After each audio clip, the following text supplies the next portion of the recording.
Olá, boa noite, alunos da terceira série do ensino médio. Mais uma aula de arte nessa sexta-feira e agora nós vamos ver o tema da nossa aula de hoje, né? Hoje nós vamos trabalhar com o diálogo entre corpo e comunicação visual. E qual habilidade queremos trabalhar na aula de hoje? Investigar novas possibilidades como videodança e performance em dança. Quais são os objetos de conhecimento que iremos trabalhar na aula de hoje? Aqueles conteúdos que a gente aprofunda um pouquinho mais para que a gente consiga atingir aquela habilidade ali. Percursos de experimentação do corpo e diálogo entre o corpo e os meios de comunicação virtuais. Então agora a gente vai para a nossa primeira interação pelo chat na noite de hoje. O que vocês entendem por processo de experimentação em dança? Citem um exemplo para mim. É 1 minutinho, a gente volta já já.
Olha só, gente, voltando aqui, né? Vamos dar uma observadinha nas respostas de vocês. Muito obrigada pelas participações. A professora Ana Maria citou o fato de vivenciar os movimentos, os gestos do corpo. O professor Paulo citou a repetição, né, de movimentos e gestos. O professor Gilberto cita também aqui experimentar movimentos do cotidiano. O professor Leandro falou de explorar, né, o ato de explorar movimentos. E a professora Silvana citou a improvisação. Muito bem, gente. Obrigada a todos, viu? Então, agora a gente vai falar um pouquinho sobre os conceitos, né, de experimentação em dança, certo? Olha só. No condicionamento físico dos dançarinos, né, para suas performances, né, da mesma forma, gente, como a gente viu no teatro, né, que nós temos os laboratórios criativos, onde o artista, né, o ator, ele observa, né, os gestos do cotidiano, a forma como as pessoas andam, como elas se movimentam, como elas interagem entre si. Também o dançarino participa desses laboratórios criativos, onde ele começa a observar, né, os gestos do corpo das pessoas, a corporeidade, né, a identidade corporal, tanto das crianças quanto dos velhos, né, de todos os tipos, né, de homens, de mulheres, enfim. Ele começa a observar. Por quê? E vai justamente, qual é a intenção desses laboratórios? É a tomada, né, a criação de uma chamada memória corporal. Então, justamente através da mimese, quando eu começo a imitar esses gestos que eu observo em outras pessoas, eu consigo gravar esses gestos na minha memória corporal. E eu posso utilizá-los, então, né, a qualquer momento, dentro do espetáculo a que eu me proponho, certo? Então, gente, uma coisa que é muito interessante, né, quando a gente fala nessa questão, né, da experimentação em dança, é justamente essa questão do condicionar o corpo através dessa questão de você ir experimentando os gestos, os movimentos. Por quê? Porque o seu corpo também apresenta limitações, né? Então, a partir do momento em que você consegue conhecer melhor a sua anatomia, os limites do seu corpo, mais fácil é para você apropriar-se e poder utilizar com propriedade de toda essa memória corporal que você já adquiriu ao longo do tempo nesses laboratórios e observações que você realiza do cotidiano, certo? Tá? Então, gente, não são apenas fatos, né? Situações do dia a dia, mas também personagens que você coloca ali. Então, você pode, inclusive, criar personagens inteiros, tipos fixos, né? Através aí dos gestos do seu corpo, certo? Olha só. Então, gente, nada disso seria possível sem, né, o estudo do movimento, né, que foi pela primeira vez aí, né, o pioneiro nessa técnica de estudar os movimentos do corpo e as possibilidades dele foi Rudolf Laban, ainda lá, né, nas primeiras décadas do século XX, né, 1920, 1930.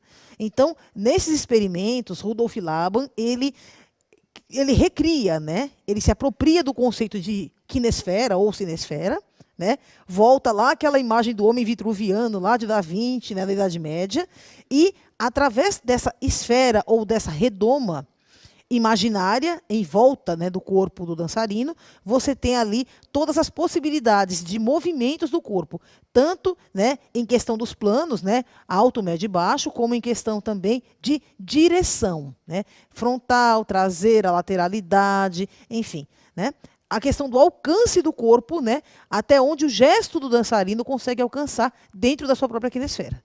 E a relação que ele vai estabelecer entre o seu espaço, né, a sua própria quinesfera, e a dos outros dançarinos que estarão interagindo com ele ali no palco. Tá? Então, isso é muito importante. E o Rudolf Laban, através dos seus estudos do movimento, ele propõe justamente esse estudo através de estudos da anatomia mesmo, né? Então, os dançarinos, eles passam a ter um conhecimento muito maior do seu corpo e das limitações. Ele sabe até onde o gesto do braço dele vai, até onde ele consegue ir. E que se ele se prolongar um pouco mais, né, com o apoio das pernas, ele consegue ir um pouco mais além. Tá? Só que ele vai saber exatamente onde que fica impossível para ele seguir adiante com aquele gesto, por exemplo. Então, todo esse estudo, né, que o Rudolf Laban propõe é justamente pensando em um realismo maior para os gestos da dança. Coisa que até então, né, na dança clássica, a gente não tinha gestos realistas. Né? Nós tínhamos todo um condicionamento físico no balé, onde, né, as pontas de pé, né, e sempre o apoio das pernas. Né? Tronco, né, sempre, né, esse tronco aqui durinho, né, sem mexer muito, apoio de parede, de chão, né, nem pensar. Então, quer dizer, não eram gestos naturais para o corpo humano.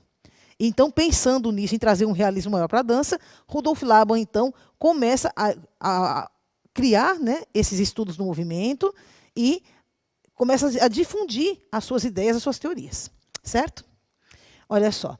Então, gente, apropriando-se aí dos estudos de Laban, né, nós temos aí uma grande coreógrafa e dançarina que ela traz o conceito de Tanztheater, ou dança-teatro, né, a alemã Pina Bausch. Né? Pina Bausch, então, ela se apropria desses conhecimentos de Laban, ao mesmo tempo, ela faz a junção entre o estudo de movimento do Laban e gestos do teatro, e a questão da interpretação teatral. Então, ela faz a fusão entre o teatro e a dança, de forma que o dançarino ele vai utilizar o corpo dele para contar uma história. Né? Ele vai usar o corpo dele para representar uma figura, um personagem, uma situação. Tá certo? E isso da maneira mais realista possível. Então, né, trabalhar com a questão da emoção. E a Pina Bausch, justamente por se apropriar das técnicas teatrais, ela também sugere, né, para o ator a questão da memória afetiva, que a gente usa muito no teatro. Ou seja, ele se recordar de fatos, acontecimentos e personagens da sua vida pessoal e poder ter a liberdade de pegar elementos, né, dessas memórias, dessas lembranças, fragmentos delas, na composição do personagem e da coreografia que ele está representando. E com isso, a Pina Bausch ela abre um precedente, né, um dos precedentes únicos aí, que revoluciona mais uma vez a história da dança, que é você dar total liberdade ao dançarino para que ele possa, ele mesmo, criar, colocar elementos seus, colocar um pouco da sua subjetividade, da sua identidade pessoal no seu trabalho, na sua dança. Então, a partir daí, a gente vê que o processo de confecção de uma coreografia, ele passa a ser mais colaborativo. Ou seja, agora o dançarino ele pode propor. Né? Ele tem a liberdade de propor também, de também participar desse processo de construção coreográfica. Certo? Vamos lá. Então, gente, mais uma interaçãozinha pelo chat aqui na nossa aula de hoje. Olha só. Como vocês acreditam que ocorra o diálogo entre a corporeidade na dança e os meios virtuais? Citem um exemplo para mim. A gente volta já já. É 1 minutinho.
Olha só, gente, voltando agora, né, a gente vai observar aqui algumas das respostas de vocês. Muito obrigada pela participação. Estou vendo que está todo mundo bem antenadinho aí, né, desse diálogo entre corpo, dança e meio virtual. Vamos lá, olha só.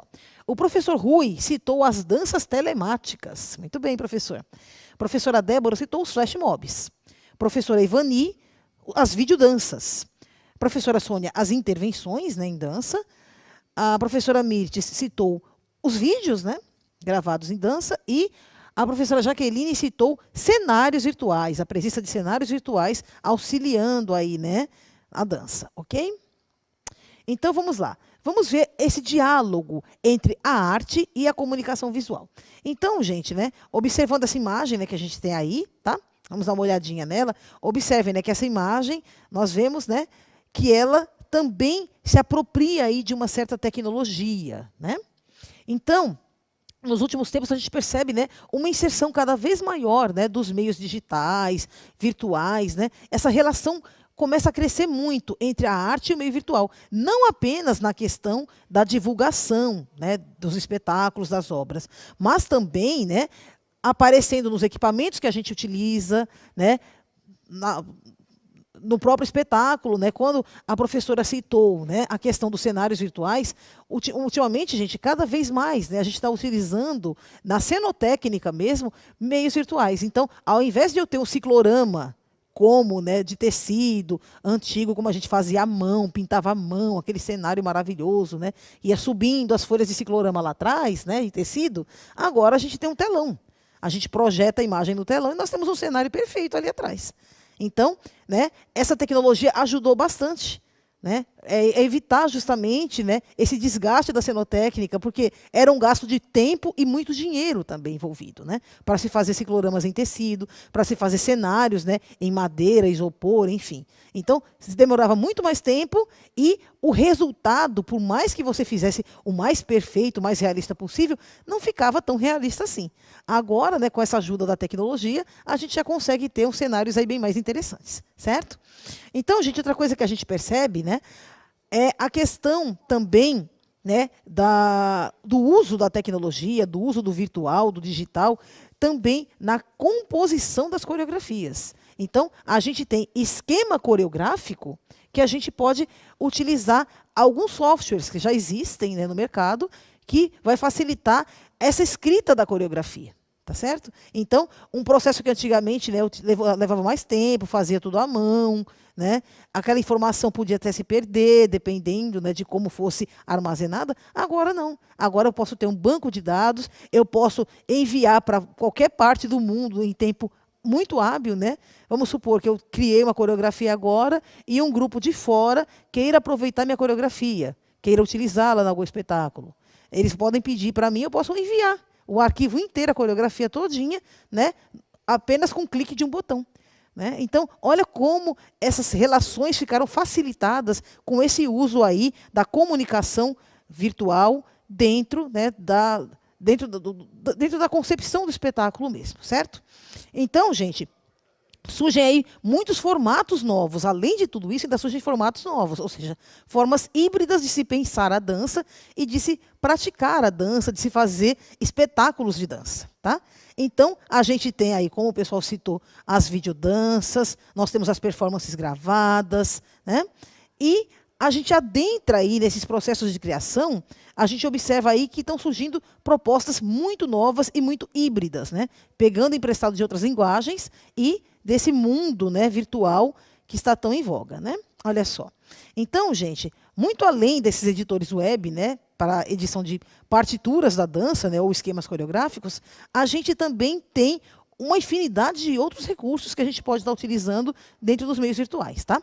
Uma coisa interessante que, além da divulgação, da fruição do espetáculo, de você poder assistir a uma mostra de dança virtual, você também tem jogos interativos hoje em dia. É verdade. Esses jogos, gente, são muito interessantes, porque através de avatares, o jogador ele pode criar todo o personagem, inclusive mudando as características dele, figurinos, etc., né? Todos os elementos, e pode, inclusive, criar os gestos da dança naquele jogo. Tá? É bem interessante, né? Esse tipo de jogos, né? Está aparecendo e está sendo muito utilizado, né, nos últimos tempos. Tá? E, além disso, gente, nós também temos aí uma maior possibilidade de interação do público com o artista, né, o coreógrafo propositor. Por quê? Muitas vezes, né, alguns coreógrafos gostariam de saber como que o público imaginaria o final, por exemplo, daquele espetáculo, daquela coreografia.